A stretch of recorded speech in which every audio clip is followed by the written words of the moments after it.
प्यारे साथियों, सेहत क्या होती है? सेहत क्यों जरूरी है? सेहत का हमारा क्या नाता है? ये जानना जरूरी है कि हमारे लिए सेहत के मायने क्या हैं। प्यारे साथियों, हर कोई तंदुरुस्त नौजवान ताकतवर दिखना चाहता है। इस सब में उसका जो सेहत है, उसका जो स्वास्थ्य है, वही सबसे बेहतर सेहत को बनाने का कार्य करता है।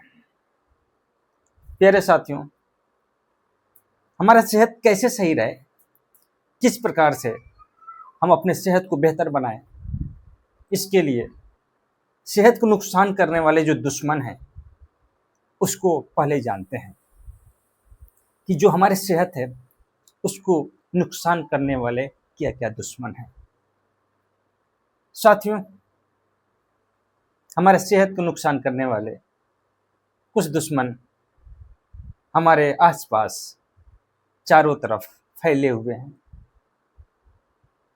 कभी कभी हमारे स्वयं के अंदर भी वो दुश्मन पड़ा रहता है, जिसकी वजह से हमारा सेहत, हमारा स्वास्थ्य कहीं ना कहीं खराब हो जाता है।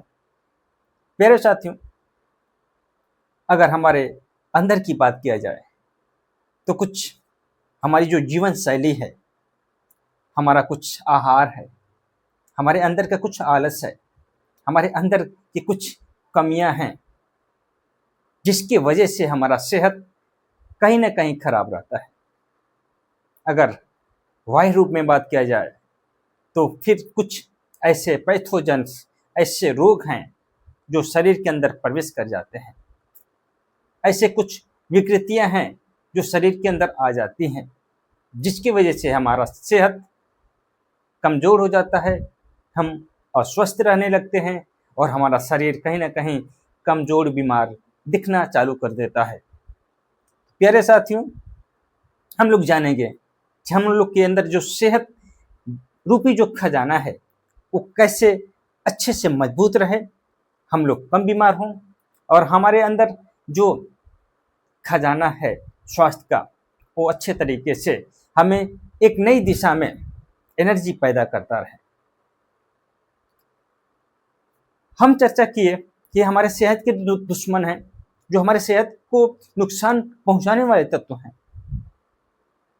वो हमारे अंदर जो विराजमान, जो हमारा आलस है, हम गलत जीवन शैली में अपना जीवन व्यतीत कर रहे हैं। न खाने का समय, न उठने का समय, न सोने का समय, काम करने का जो दिनचर्या है कहीं ना कहीं हम लोग बिगाड़ दिए हैं। जो बायोलॉजिकल क्लॉक है उसको कहीं ना कहीं हम लोग बिगाड़ दिए हैं, जिसकी वजह से हमारे अंदर का जो हार्मोन्स है, जो हमारे अंदर का बैलेंस है, जो हमारे अंदर की इम्यून क्षमता है, कहीं ना कहीं कमजोर होती जा रही है। प्यारे साथियों, हमें अपनी सेहत को जब ध्यान में रखना होगा तो हमें अपने अंदर के बायोलॉजिकल क्लॉक को, अपने अंदर अंदर के इम्यूनिटी पावर को, अपने अंदर के जो सिस्टम, हार्मोन्स, सबको एक संतुलित रूप में रखना होगा, जिसकी वजह से हमारी सेहत बेहतर हो। हमारे सेहत के कुछ दुश्मन जैसे कि कुछ रोग। अगर रोग की चर्चा की जाए कि रोग क्या होता है, शरीर के अंदर जो कार्यात्मक रूप में, भावात्मक रूप में किसी वजह से शरीर की जो क्षमता, शरीर की जो अवस्था सुचारू रूप से जब कार्य न करे तो कहीं ना कहीं हम अस्वस्थ हैं, बीमार हैं। यही है शरीर बीमार का वजह। बीमार की वजह कई हो सकती है। अगर जो शरीर की जो बीमारी है या कुछ रोग के बारे में चर्चा करें तो शरीर के जो रोग हैं अलग अलग कैटेगरी में बांटे गए हैं। अगर रोग को डिवाइड किया जाए तो रोग के लगभग 2 प्रकार की कैटेगरी है, श्रेणी मानी गई है। पहला है आनुवंशिक रोग। ऐसे रोग जो पीढ़ी दर पीढ़ी आगे बढ़ते रहते हैं, ऐसे रोग को आनुवंशिकी रोग बोलते हैं। आप लोग सुने होंगे कुछ रोग आनुवंशिकीय होते हैं, जैसे मधुमेह, हीमोफीलिया, सिकल सेल एनीमिया जैसे कुछ ऐसे रोग हैं जो आनुवंशिकी रूप में आगे की पीढ़ी में बढ़ते रहते हैं। एक और रोग जो शायद आप लोग जानते होंगे, गंजापन। गंजापन कोई रोग नहीं है, एक आनुवंशिकी विकृति है जो पीढ़ी दर पीढ़ी आगे को जाती रहती है। इसके अलावा जो दूसरी श्रेणी है उसे बोला गया है उपार्जित रोग। उपार्जित रोग का मतलब ये होता है कि जन्म के बाद, जब हमारा जन्म होता है उसके बाद शरीर के अंदर किसी न किसी प्रकार से जो रोग आ जाते हैं उसे उपार्जित रोग बोला गया है। तो हम लोग जाने मानव का जो स्वास्थ्य है उसको खराब करने का जो रोग है, जो बीमारियां हैं, उसको दो श्रेणी में बांटा गया है। पहला है आनुवंशिक रोग, दूसरा है उपार्जित रोग। अगर उपार्जित रोग की बात किया जाए उसको भी दो श्रेणियों में बांटा गया है। पहला है संक्रामक रोग और दूसरा है असंक्रामक रोग। संक्रामक रोग को इन्फेक्शन डिजीज के नाम से जाना गया है और असंक्रामक रोग को नॉन इन्फेक्शन डिजीज के रूप में जाना गया है। अब संक्रामक रोग क्या होता है उसके बारे में सोचा जाए कि आखिर में संक्रामक रोग किसे कहते हैं। प्यारे साथियों, आप लोग रोग तो जान गए, मगर अब जानेंगे कि संक्रामक रोग क्या होता है। ऐसे रोग जो संक्रामक का मतलब यही होगा कि किसी वजह से एक जगह से दूसरे जगह जाते रहते हैं।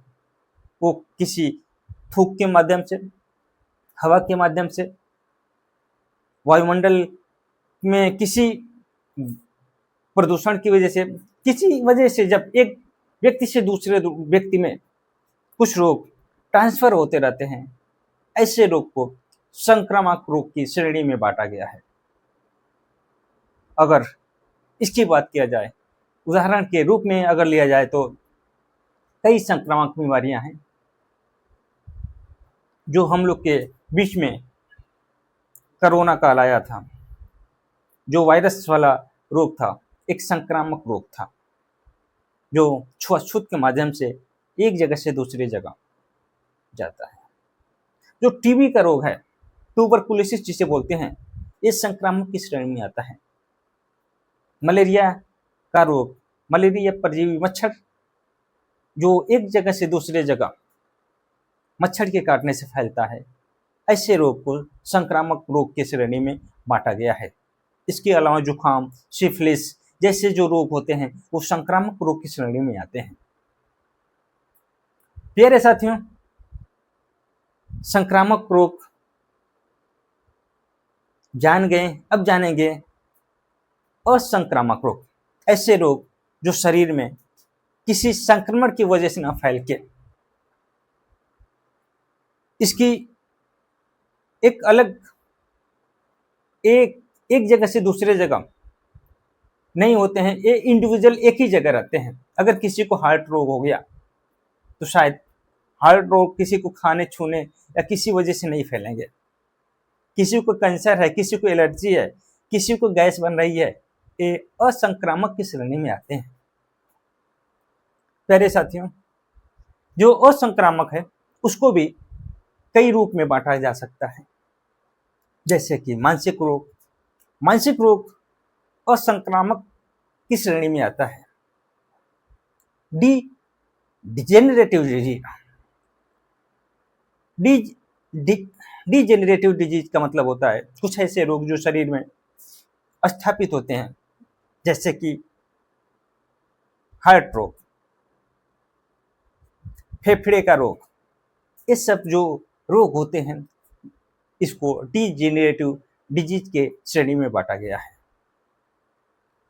कुछ एलर्जी रोग होते हैं जो शरीर में प्रवेश करते हैं, किसी वजह से एलर्जी बनती है, किसी को धुआं है, गैस की, धूल से, अलग अलग प्रकार की एलर्जी होती है, ये असंक्रामक की श्रेणी में आती है।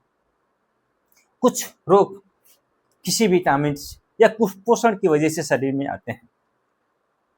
विटामिन डी की कमी से, विटामिन ए की कमी से, विटामिन ई की कमी से, कुछ ऐसे विटामिन की कमी से शरीर में रोग आते हैं, उसे भी असंक्रामक की श्रेणी में बांटा गया है।